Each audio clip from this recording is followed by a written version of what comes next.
wese ndashaka imibereho ihindutse rwose sinashobora kwirwanirira ngutegeye amaboko ngo undokore nararagiye mu byaha byinshi narohamiye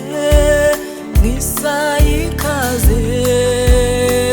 mwami ni wowe gusa wansayura nkoraho mwami kandi ungire mushya nararagiye mu byaha byinshi narohamiye isaha ikaze mwami ni wowe gusa wansayura nkoraho mwami kandi ungire mushya Yesu kandi unkomeze ndashaka imibereho ihindutse rwose sinashobora kwirwanirira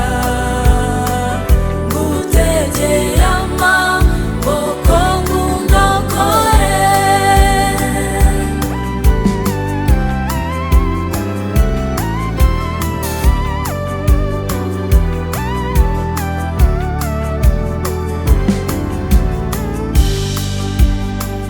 aho umwanzi yagejeje ni habi ni mu mwijima